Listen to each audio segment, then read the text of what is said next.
दोस्तों आज की साईफाई मूवी में हम देखेंगे कि हमारी दुनिया तबाही के दाने पर खड़ी है और क़यामत आने वाली है क्योंकि सूरज का साइज अचानक बढ़ना शुरू हो गया है। यानी वो जमीन को जल्द ही खा जाएगा और क़यामत आ जाएगी। लेकिन इंसान हार नहीं मानता और फैसला करता है कि वो बड़े बड़े इंजन्स बनाएगा और जमीन को किसी एरोप्लेन की तरह उड़ाकर दूसरे सोलर सिस्टम में न्यू सूरज के पास ले जाएगा, जिससे जमीन पर जिंदगी जारी रहेगी। लेकिन रास्ते में हमारे सोलर सिस्टम का एक बड़ा सियारा जुपिटर आ जाता है, जिसकी ग्रेविटेशनल पावर बहुत ज्यादा है। वो जमीन को अपनी तरफ खींचने लगता है, यानी आसमान से गिरे खजूर में अटके। अब यहाँ से बचकर निकलना मुश्किल था, तो कि इंसान इस मुश्किल का हल ढूंढ पाए और जुपिटर से बच निकले, या यही क़यामत आई और इंसान जमीन समेत खत्म हो गए। ये सब जानने के लिए आपको इस वीडियो को मुकम्मल देखना होगा। दोस्तों अगर आपको मेरी वीडियोस पसंद आ रही हैं तो वीडियो को लाइक करते हुए कमेंट करके जरूर बता दें और सब्सक्राइब वाला बटन भी दबा दें। मूवी शुरू होती है तो हमें 2061 का सीन दिखाया जाता है। हमें दिखाया जाता है कि सूरज बहुत जल्दी से एक्सपेंड हो रहा है। आने वाले 300 सालों में वो इतना बड़ा हो जाएगा कि वो हमारे ऑर्बिट में दाखिल होगा और हमारी जमीन तबाह हो जाएगी। इस खतरे को देखते हुए दुनिया के बड़े बड़े मुल्क आगे आते हैं और UEG यूनाइटेड अर्थ गवर्नमेंट नाम की एक ऑर्गेनाइजेशन बनाते हैं, जिसका काम था हमारी इस जमीन के नजदीकी अल्फा सेंचुरी नाम का एक सोलर सिस्टम उसमें मूव करना। इतने लंबे सफर के लिए जमीन पर कई सारी जगहों पर थ्रस्टर्स यानी अर्थ इंजन्स बनाए जाने लगे। ये सारे इंजन्स, जिसे बूस्टर्स भी कहा जाता है, वो फ्यूजन पावर प्लांट पर चल रहे थे, जिसकी वजह से जमीन को बूस्ट मिल रही थी और वो अपनी पोजीशन से मूव होने लगती है। उसके बाद हमें एक एस्ट्रोनॉट पी क्यांग और उसके बेटे को दिखाया जाता है। वो अपने बेटे को कहता है कि तुम्हारे पापा एक मिशन पर जा रहे हैं और एक दिन ऐसा आएगा जब तुम्हें बिना टेलीस्कोप के प्लेनेट जुपिटर देखेगा। उस दिन मैं वापस आ जाऊंगा। उसके बाद पी क्यांग स्पेस स्टेशन में अपने मिशन पर चला जाता है। उसने अपने बेटे को अपने नाना के हवाले किया था। ये स्पेस स्टेशन दरअसल जमीन का नेविगेशन सिस्टम है। मिशन शुरू होता है, लेकिन जमीन के मूव करने के 2 साल बाद हमें उसके इफेक्ट्स दिखने लगते हैं। जमीन जो खुद भी रोटेट होती थी, उसकी ये हरकत बंद कर दी जाती है, लेकिन उसका इफेक्ट ये होता है कि जमीन पर तूफान आने लगते हैं। इसलिए इंसान अंडरग्राउंड ही रहने लगते हैं, लेकिन फिर भी जगह कम पड़ने लगती है। इसलिए कई सारे इंसान जमीन की सतह पर होते हैं और तूफान का शिकार बन जाते हैं। इंसानों की आबादी कम होने लगती है। आगे जैसे जैसे जमीन सूरज से दूर होती जाती है, उसका एनवायरनमेंट भी और ज्यादा ठंडा हो जाता है और जमीन की सतह पर बर्फ जमने लगती है। हालांकि इंसान बचने के लिए अंडरग्राउंड रहने लगते हैं। काफी सारी आबादी अंडरग्राउंड शहर में रह रही थी। यहाँ क्यों भी अपने नाना के साथ अंडरग्राउंड रहने लगता है। अब 17 ईयर्स बीत चुके हैं और हम जुपिटर के करीब आते हैं। जुपिटर की खुद की ग्रेविटी बहुत ज्यादा होती है और इंसानों का प्लान था कि वो इस ग्रेविटी को यूज करते हुए जमीन की स्पीड को और ज्यादा बढ़ाएंगे। और बतौर नेविगेटर यहीं तक पिक्योंग का सफर था। अगले दिन चाइनीज न्यू ईयर के पहले दिन वो जमीन पर वापस लौटने वाला था। उसके बाद क्यू को दिखाया जाता है, जो अब बड़ा हो गया है। वो भी हैवी ट्रक का मैकेनिक बन गया है, जो अपनी अडॉप्टेड बहन हैन को लेकर स्कूल से भाग जाता है। इन दोनों भाई बहनों को जमीन का सरफेस देखना था, वहाँ का एनवायरनमेंट देखना था। लोकल चोर के पास जाकर वो उसे थर्मल सूट चुरा लेते हैं, क्योंकि उनके पास एक बबल कैप्सूल होती है जो कभी भी बबल में तब्दील हो जाती है, जिससे दोनों बच पाते हैं। वो लोग उसी का यूज करके थर्मल सूट चुराकर वहां से भाग जाते हैं। दोनों लिफ्ट से ऊपर चले जाते हैं और देखते हैं कि सरफेस का टेम्परेचर नेगेटिव हो गया है। इसलिए इंसान बिना थर्मल सूट के जिंदा नहीं रह सकता। आसपास कोई भी रहने लायक जगह ही नहीं थी और पास ही वो बड़ा सा अर्थ इंजन देखते हैं और ऐसे ही 10,000 पूरी जमीन पर लगाए गए थे। दूर ही उन्हें अपने नाना का स्पेशल ट्रक भी दिखता है। वो ट्रक काफी ज्यादा बड़ा था। क्यूर हैंड ट्रक में बैठकर भाग जाते हैं, लेकिन पुलिस उन्हें पकड़ लेती है और झूठा पास यूज करने की वजह से उन्हें जेल में डाल देते हैं। अब दोनों के नाना उन्हें वहां छुड़ाने के लिए आ जाते हैं। पुलिस को रिश्वत देने लगते हैं, इस वजह से पुलिस उन्हें भी जेल में डाल देती है। वहीं जेल में ये लोग टिम नाम के एक और लड़के से मिलते हैं। स्पेस में जमीन जुपिटर के करीब आती है। उसकी ग्रेविटी इस्तेमाल करके तेजी से जमीन का सफर तय करना था, जिससे जमीन सोलर सिस्टम से बाहर निकल सका है। मगर अचानक से जुपिटर की ग्रेविटी में स्पाइक आने की वजह से वो इरेगुलर हो जाती है और जमीन जुपिटर के करीब खींची चली जाने लगती है, जिस वजह से पूरी जमीन पर जल्जले और तूफान आने लगते हैं। आहिस्ता आहिस्ता सारे इंजन बंद हो जाते हैं। क्यू हैन और उनके नाना ट्रक लेकर वहां से भाग जाते हैं, मगर अर्थक्वेक आने की वजह से कई सारे पहाड़ उनके ट्रक के ऊपर गिरने लगते हैं। लेकिन ये लोग जैसे जैसे करके इस खतरे से बाहर निकलते हैं। यहाँ से ये स्पेस स्टेशन में जो उनका AI कंप्यूटर था, वो सारे एस्ट्रोनॉट्स को वार्निंग देता है कि अभी सिस्टम लो एनर्जी पर जा रहा है, इसे सभी फौरन ही अपनी हाइप पर अपने स्लीपिंग सेल में चले जाएं। पी क्यांग को टेंशन होने लगती है, इसलिए वो अपने घर वालों से कांटेक्ट करने की कोशिश करता है। वो उन्हें करीबी बैंकर का पता देता है ताकि वो लोग वहां जाकर इस तूफान से बच सकें। उसके बाद वो खुद भी हाइप पर स्लीप के लिए जाने के लिए निकलता है। वहाँ वो लोग बंकर की तरफ जा रहे होते हैं कि उन्हें कुछ सोल्जर्स रोक लेते हैं। ये सोल्जर्स लाइटर कोर नाम की एक बड़ी सी कार को ले जा रहे थे, जो अर्थ इंजन शुरू करने के लिए जरूरी थी, और वो लेकर जाने के लिए उन्हें ट्रक की जरूरत थी। कैप्टन उनके नाना जी को उनकी हेल्प करने के लिए कहता है। वो भी हेल्प करने के लिए रेडी हो जाते हैं। थोड़ी देर में ये लोग ट्रक लेकर शंघाई शहर में पहुंचते हैं, लेकिन वहां की हालत तो और भी बुरी थी। बड़े बड़े बर्फ के पहाड़ थे जिनमें कई सारी फेमस बिल्डिंग्स दफन हो चुकी थी। ये नजारा देखकर सारे लोग डर जाते हैं और एक पतला रास्ता उन्हें दिखता है। इस पतले रास्ते से ही ये लोग ट्रक लेकर निकल पड़ते हैं। फिर अचानक से बर्फ के उस पहाड़ पर एक प्लेन क्रैश हो जाता है, जिसकी वजह से ये पूरा पहाड़ टूटने लगता है। ये पतला रास्ता काफी लंबा था और बड़े बड़े पत्थर उनके ट्रक पर गिरने लगते हैं।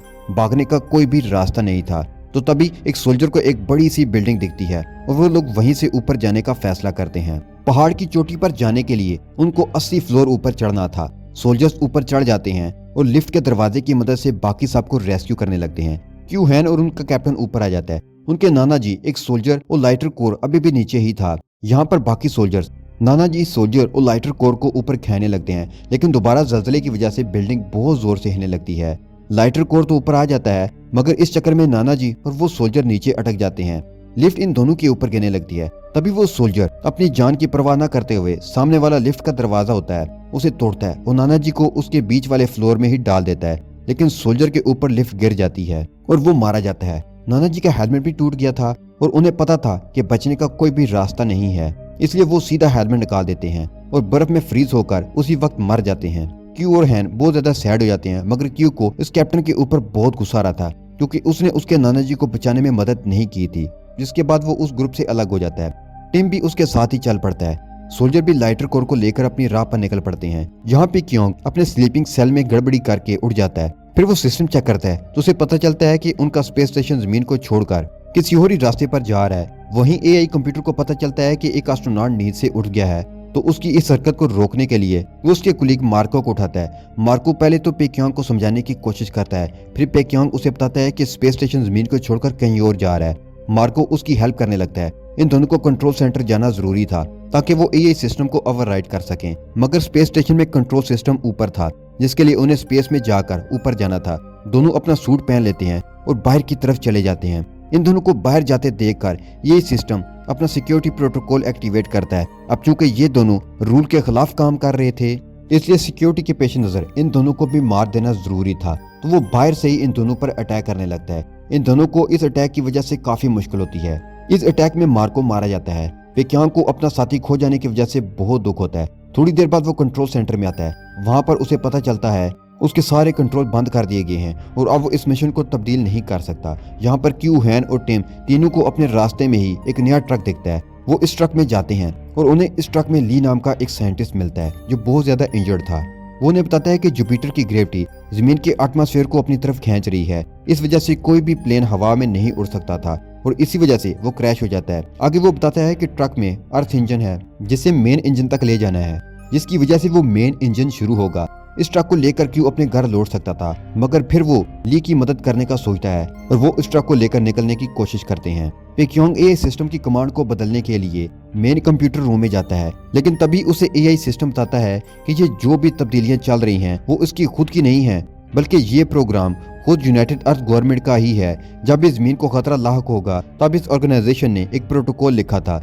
जमीन के लोगों की मदद उन्हें नहीं करनी है। इस स्पेस स्टेशन को रहने लायक प्लेनेट ढूंढते रहना है। स्पेस सेंटर में जरूरत की सारी चीजें हैं, जिसमें फसलों के सैंपल, अलग अलग जानवरों के सैंपल, इतने नहीं ह्यूमन एम्ब्रियो भी हैं जो इंसानों को नए प्लेनेट में न्यू सिविलाइजेशन शुरू करने में हेल्प करेंगे। भले ही जमीन जुपिटर को टकरा जाए और सारे इंसान जमीन पर मारे जाएं, लेकिन ह्यूमन रेस खत्म नहीं होगी। नए रहने लायक प्लेनेट में सारी चीजें वापस पैदा हो सकती हैं। ये सब कुछ सुनने के बाद पेक्यांग को कुछ सोचता ही नहीं कि वो क्या करे। यहाँ पर जो सोल्जर्स की टीम थी उन्हें इस बर्फीले तूफान में इस लाइटर कोर को खींचना काफी कठिन हो रहा था। तभी अचानक से सर्दी की वजह से एक सोल्जर भी मारा जाता है। ये देखकर बाकी मेंबर्स का भी हौसला टूटने लगता है और वो कहते हैं कि ये मिशन इधर ही रोक देना चाहिए और सबको अपने अपने घर चले जाना चाहिए। लेकिन इसके लिए कैप्टन राजी नहीं होता, मगर उनकी एक फीमेल मेंबर लाइटर कोर पर गोली चला देती है, जिससे वो टूट जाता है और ये देखकर कैप्टन काफी गुस्सा हो जाता है और गुस्से में लगभग उसे मारने वाला था, लेकिन वो खुद को रोक लेता है। तभी वहाँ क्यू अपना ट्रक लेकर आता है और उन्हें बताता है कि ट्रक में एक और टारिक इंजन है, इसे हमें इसके मुकाम पर ले जाना है। इस मिशन में उन्हें सोल्जर्स की मदद चाहिए।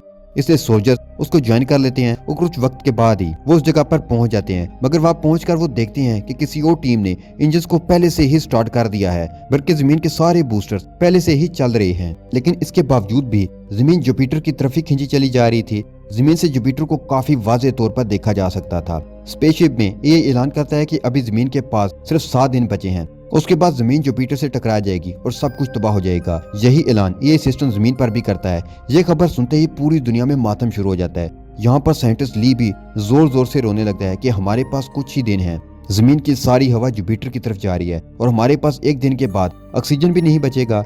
क्यों लगातार जुपिटर को ही देखे जा रहा था और अचानक से उसे अपने डैड की एक बात याद आती है कि जुपिटर में ज्यादा मिकदार में बस हाइड्रोजन ही है। तभी वो एक प्लान में सोचता है कि अगर थ्रस्टर से हम जुपिटर की हाइड्रोजन को इग्नेट किया, काफी बड़ा धमाका होगा और बड़ी मिकदार में एनर्जी वेव जनरेट होगी और इस वेव के जरिए जमीन दूर फेंकी जा सकती है। ये प्लान काफी मुश्किल था लेकिन इम्पॉसिबल नहीं था। वली और बाकी सबको ये प्लान बताता है और वो सब तैयार हो जाते हैं। वो ये प्लान बताता है कि मेन इंजन को ही बंद करके पूरी दुनिया से इग्निशन का नया प्रोग्राम लोड करेंगे, मगर इंजन बंद होने के बाद इसे मैन्युअली शुरू करना पड़ेगा। अब इस प्लान के मुताबिक क्यू और टीम दोनों लाइटर कोर को मेन इंजन में डालेंगे। इंजन को मैन्युअली शुरू करने के लिए सोल्जर्स की एक टीम जाएगी और एक टीम ली और साइंटिस्ट को जो कंट्रोल रूम में जाकर वो प्रोग्राम लोड करेंगे। हैन और वो फीमेल सोल्जर वो दोनों कम्युनिकेशन रूम में जाएंगी।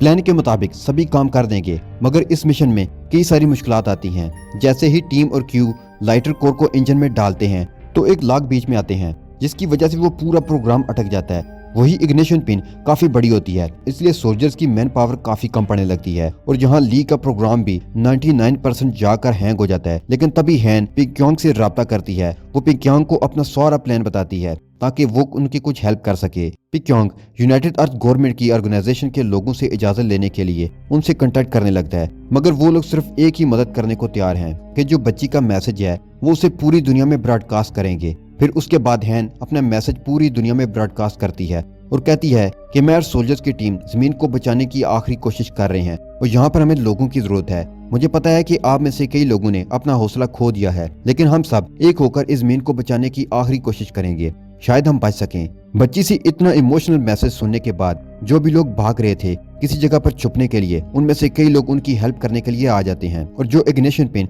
जो कि काफी बड़ी थी उसे पुश करने में सोल्जर्स की हेल्प करते हैं। आखिरकार बहुत ट्राई के बाद वो पिन लॉक हो जाती है। क्यू अपनी जान पर खेलकर लॉक को निकालता है और टीम को साथ लेकर उस ट्रक से भागने लगता है। यहाँ पर प्रोग्राम भी अपलोड हो जाता है। जैसे ही उनका ट्रक बाहर आता है, इग्निशन लॉन्च किया जाता है और मेन इंजन को, जो जमीन का सबसे बड़ा इंजन था, सीधा जुपिटर को निशाना लगाकर रेड लाइट इग्नाइट करता है। सब लोग खुश हो जाते हैं, लेकिन ये इग्निशन इतना बड़ा होने के बावजूद वो जुपिटर तक नहीं पहुंच पाता। वो इग्निशन अब भी जुपिटर से 5000 किलोमीटर दूर था। लेकिन तभी पिंक्यांग को याद आता है कि नेविगेशन सिस्टम में 30,000 टन का फ्यूल है जो उस इग्निशन में इस्तेमाल हो सकता है, लेकिन एआई सिस्टम उसे रोकता है क्योंकि अब नया प्रोजेक्ट हेली शुरू हो चुका है, जिसका मिशन था कि रहने लायक नया प्लेनेट ढूंढना, न कि जमीन वालों की हेल्प करना। पिंक्यांग के पास शराब की एक बोतल थी जिसे वो एआई सिस्टम की तरफ फेंक देता है, जिस वजह से पूरे सिस्टम को आग लगती है और एआई सिस्टम खराब हो जाता है। जिसके बाद पिंक्यांग सिस्टम का कंट्रोल लेकर स्टेशन को जुपिटर की तरफ ले जाता है। वो आखिरी बार अपने बेटे से कांटेक्ट करता है और उसे फ्यूल के बारे में बताता है कि अपना डॉग लेकर उस इग्निशन में चला जाएगा जिससे धमाका होगा, मगर क्यों उसे ऐसा करने से मना कर देता है। लेकिन पिंक्यांग उसकी बात नहीं मानता। वो अपने बेटे को आखिरी बार गुड बाय कहता है और उसे कहता है कि अब तुम जब भी जुपिटर को देखोगे तब तुम मुझे भी देख पाओगे। क्यों बहुत जोर से रोने लगता है और वो जुपिटर को जब देखता है तो उसे अपने पापा का जो डॉग सिस्टम होता है वो दिखाई देता है। वो डॉग सीधा उस आग में चला जाता है और एक बहुत बड़ा धमाका होता है, जिसकी वजह से आग जुपिटर तक पहुंच जाती है। वहाँ की हाइड्रोजन को इग्नाइट करती है और बहुत जोर से एनर्जी वेव जनरेट होती है जो अर्थ को अपोजिट डायरेक्शन में पुश करती है। हालांकि जुपिटर से निकले बड़े एस्ट्रॉइड अगले 7 मिनट तक जमीन पर पहुंचने वाले थे। सभी लोग अंडरग्राउंड बंकर्स की तरफ भागने लगते हैं। तभी एस्ट्रॉइड जमीन तक पहुंच जाती है और चारों तरफ तबाही का नजारा था। क्यू और टीम नीचे गिरने लगते हैं, मगर वो एक पोल को पकड़ लेते हैं, लेकिन हैन नीचे गिरने लगती है और उसे बचाने के लिए क्यू भी नीचे कूद जाता है। क्यू के पास कैप्सूल होता है जिसकी वजह से दोनों बच जाते हैं, लेकिन वो भी जल्दी क्रैक हो जाता है और क्यू का हेलमेट भी टूट जाता है। ऐसा लगता है कि वो मर गया। जमीन बच जाती है और अब ये दूसरी डायरेक्शन में जा रही होती है जैसा पहले का प्लान था। फिर हम 3 साल बाद देखते हैं क्यू बच गया था, लेकिन उसके चेहरे पर बहुत बड़ा जख्म आ गया था और दूसरे सोलर सिस्टम में जाने का जो ये मिशन का सफर है वो अब भी जारी है। सब लोग अभी भी अंडरग्राउंड सिक्योरली रह रहे थे। क्यू और ली ट्रक ऑपरेटर्स के तौर पर काम करना शुरू कर देते हैं। यहाँ सब लोग उसकी इज्जत करते हैं और यहीं पर यह मूवी खत्म हो जाती है।